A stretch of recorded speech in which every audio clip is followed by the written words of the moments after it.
officially. Quiet Part Out Loud, all right? Lil Wayne artistically fell off after the Carter 2. Now, the reason I'm saying this is because what you said, the Carter 1 and Carter 2 felt like a what? Body of work. Facts. If you go back, because I went back and listened to it just for my own research again, because I bought those. I didn't buy Carter 3. Want to know why? Because Wayne just started rapping about random shit. It felt like, okay, Carter 1 felt like he had something to prove. He's like, okay, this is a new style I'm trying. I remember when I heard you ain't bout it, bust you like popsicle, or what is it, squeeze you like pimples, pop. I forgot what he said. Yeah, he said all that. When I remember hearing BM Jr.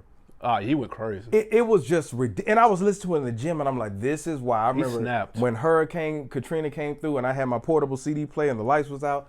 I was listening to that whole album. Yeah. And it was like, damn, Lil Wayne is coming from the Intercontinental position. He trying to go for the heavyweight. Facts. Carter 2 came out. I was let down by Carter 2 only because of the production. Because No Manny? Yeah, No Manny. Yeah. You could, because from my understanding, Manny had did a lot of the production, but he left Cash Money. Yeah, for sure. So it felt like a more East Coast type of sound. That's fair. But it still was a good project. Yeah. It felt like he was hungry. Hustle music, all that. All that.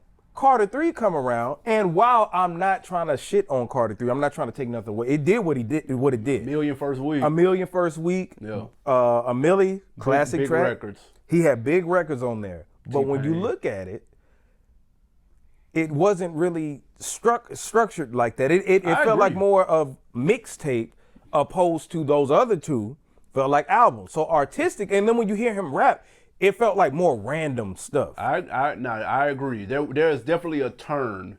A lot of people talk about Drake's turn in music from when his thing started to sound a little differently. Right. Wayne's the same way. Carter 3 felt like a playlist. Yeah, exactly. It felt like a playlist. Now that's especially coming off of 1 and 2. Right. It definitely, me and my partners have felt like that the day it came out. Now they're good records. Yeah. Not saying they're not good. They're good joints on there. Yeah. But the cohesion is not there at all. It's not. If you go from Carter 1 and hear Carter 3, it feels like two different Waynes. It shouldn't have been called Carter 3. At all. Yeah, that's what I'm saying. Because the Carter felt like some serious, I'm trying to take the throne type of shit, and it felt structured. And so it was a playoff of the fucking Nino Brown joint. Exactly. Like, But that Carter 3 just felt like, hey, I'm a big industry rapper now. I agree. And it's then I'm there. That's when I got cut off from, like, I think Wayne's verses were cool, but it just felt like the metaphors and similes he started having, rapping about pussy all the time, and it just he wasn't there yet. He wasn't. It was getting there. Yeah, it was getting there. It was getting there. Because he went through a stretch where, like, I am not a human being and all that. Where he was just a pussy monster, and I was like, bro, it got bad. It's like, come on, fam. And I lick her ice cream, she licked my ice cream cone, and all that, and he started singing.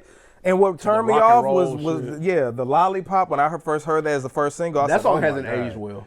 Yeah, Lollipop hasn't aged well. I'm not even gonna hold you. Nah, that song sounds dumb commercial. Yeah, exactly. And that's how. Imagine me back then on the first Carter 2, and then that was the first single. Yeah, that was. It worked. I mean, it did its thing. Yeah, it's a single, so that could be hit or miss. Yeah, I try not to put too much weight on it because I understand that's supposed to keep the registers ringing. I get it. Right. Yeah. And it did that. It did.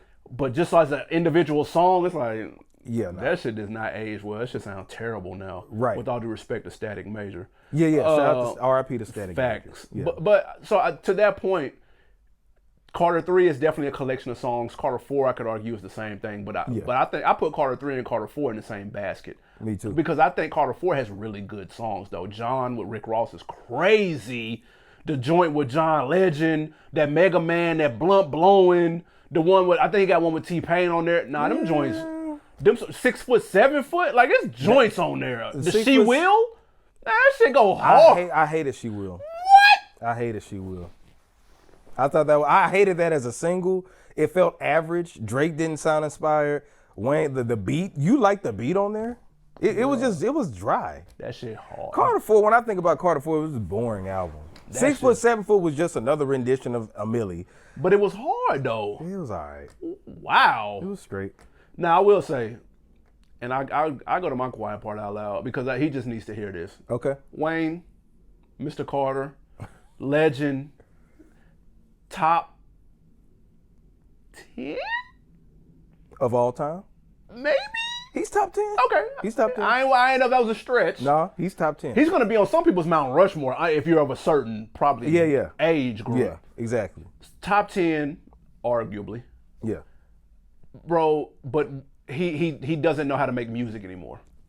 Facts. He doesn't know how to make music. I'm sorry. Facts. And I fuck with Wayne the long way. I take it back to the Hot Boys. I'm that old. Yeah, me too. I remember 16-year-old Weezy. Even younger than that. Yeah. He was young. And then I remember the Squad mixtapes when he first put the Squad together before there was a Young Money. 500 Degrees. 500 Degrees. Yep. All of that shit. Mm-hmm. So I want him to do well with this next album.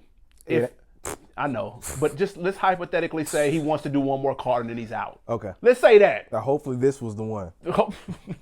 Prayerfully this is the one. If he says, if I could talk to Wayne right now, I would say, bro, do one more Carter. We'll call it the last Carter. Okay. First of all, we'll make it to where, you know how when the superstar retires in the NBA, they do like jersey swaps every stop. You know, it's pretty much like a send off. Yep.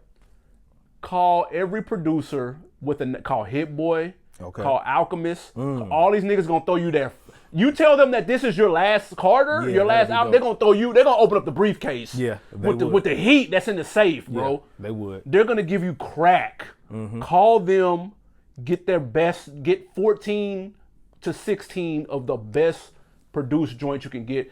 Get an executive producer to coach. Maybe it's Hit Boy, but get someone to coach you. Yeah. Like please, they ain't gotta write shit.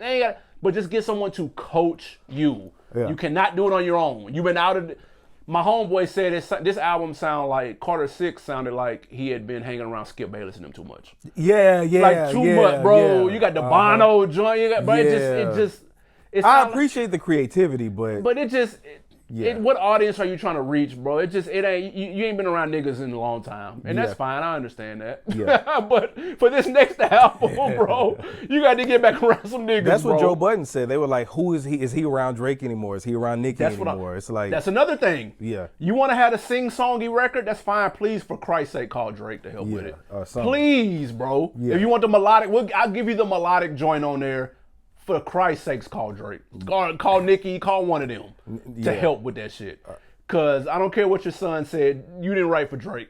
I'm sorry. That's what his son said. His son was an infant when that shit was happening, bro. This nigga 8 now. He couldn't have written for Drake. Bro, I mean, Wayne, just his style just ain't, you know. That's what I'm saying. Drake is written for him, though. Yeah, for I'm Single, that's it. I'll take that. I'll take 12 I'm Singles over that bullshit that he just pulled out. Yeah. So that's all I'm saying. Get the group back, and this is my last thing. Okay. Out of all, there's 6 Carters. Mm-hmm.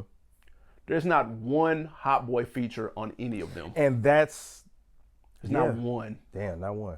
There is not one. Yeah, that's messed up. Yeah. You have a joint on this last Carter with the Hot Boys on it. Mm-hmm. Fire! You have to have Manny do the beat. It wouldn't even be right. Because Manny's on this album. I mean, well, yeah, production-wise, it don't even sound like a Manny beat. It don't. Okay, he's evolved. I mean, I ain't mad at it, but it didn't give you that Manny. It didn't give me that. Like anybody could have done that. It's like a throwaway. Yeah, it did. Like, come on. It did. So that's all I'm saying. Last Carter, 14 to 16 joints, all A-list producers. Get somebody to coach you. I don't know who's going to executive produce it. Hit Boy, somebody to coach you. I say Hit Boy because he did a good job with Nas. Yeah. Be coachable. Let somebody coach you. Make sure the Hot Boys are featured. Make sure there's a Young Money joint on there. And I promise you, that should be fucking fire. You remember? I don't know if you remember American Gangster, Jay-Z. But the intro took the clip from the movie where Denzel was like, the white folks told me I can't do it, but I ain't. And it had the Idris Elba. Like it set the tone for what? Just do the same thing with the fucking New Jack City. Bro, take the firest New Jack City clip. I don't care how many times we've heard it. Yeah. Take the firest New Jack City clip, had that bitch chopped up with a hard-ass beat, and set the tone, bring it back to world building. Yeah. That's all I'm saying. Yeah. Stop putting your kids on the album. I know it's a proud papa moment. I respect it. Yeah, that's why I said to us, like, I don't want to get kids. Yeah, but it doesn't make for a good project. No. Just do those things and you'll have a class. He can make a classic if he follows my instructions. I don't think he'll make a classic. Hopefully this was the last Carter.